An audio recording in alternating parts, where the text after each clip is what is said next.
Hi everyone, welcome back to another short tutorial.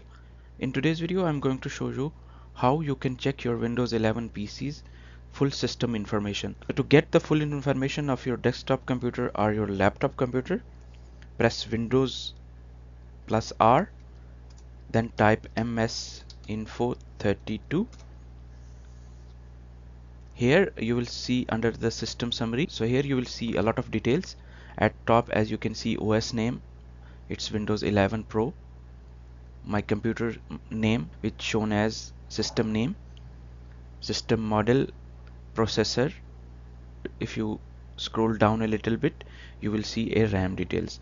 You can also explore different tabs like hardware resources, components, and software environments.